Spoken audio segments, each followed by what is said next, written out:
Guys, ఎలా ఉన్నారు? అందరూ బాగున్నారా? నేను బాగున్నాను, మీరు కూడా బాగుండాలని కోరుకుంటున్నాను. ఈ రోజు ఒక స్పెషల్ ఫ్రూట్స్ చూపిస్తాను. అవేంటో చూడండి. ఏంటి ఇలా ఉన్నాయి అనుకుంటున్నారా? వీటిని చూడండి, నేను బాగా చూపిస్తాను. వీటిని మేము పిక్కికాయలు అంటాం మా సైడు. మీరేమంటారో కామెంట్ చేయండి. అలాగే ఫస్ట్ టైం మా ఛానల్ చూసినట్లయితే సబ్స్క్రైబ్ చేయండి, లైక్ చేయడం అసలు మర్చిపోద్దండి. చూడండి, ఓకే, ఓపెన్ చేసి చూపిస్తాను. చాలా జాగ్రత్తగా తీయాలి, ఎందుకంటే త్వరగా అనేసారు అనుకో ఉప్పుటుక్కుమని ఎరిగిపోతాయి, లోపల అది ఇది కలిసిపోతుంది. చూడండి, ఇలా తోలు వస్తుంది ఒకసారి.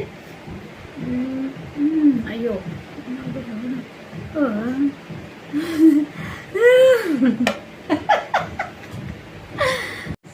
ఓకే అండి, ఇవి చాలా జాగ్రత్తగా తీయాలి. చూడండి, ఒక్కోసారి ఇలా పైన తోలు ఒక్కోసారి ఊడొచ్చేస్తుంది.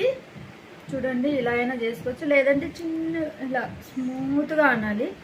వా, ఓపెన్ అయిపోయింది. చూడండి, ఇప్పుడు ఇది ఎలా తినాలి అంటే ఇలా చేత్తో వేలుతో ఇలా అనాలి. తర్వాత ఆ గుజ్జును మాత్రమే తినాలి, పైన తొక్కు తినకూడదు. చూడండి, ఇదంతా చూడండి, ఇది మాత్రమే తినాలి.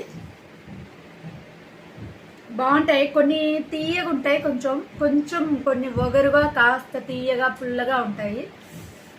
బాగా పండిందంటే తీయగా ఉంటుంది. చూడండి, ఇలా తీసుకోవాలంతా.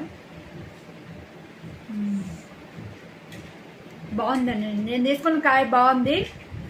మేము వీటిని పిక్కికాయలు అంటాం. చూడండి, మళ్ళీ ఒకసారి తొక్కు అంతా ఊడొచ్చేసింది. ఒకసారి చూడండి, తోలంతా పైన ఉండేది ఊడొచ్చేస్తే తొక్కు అంతా ఎదురు ఇలా వస్తుంది.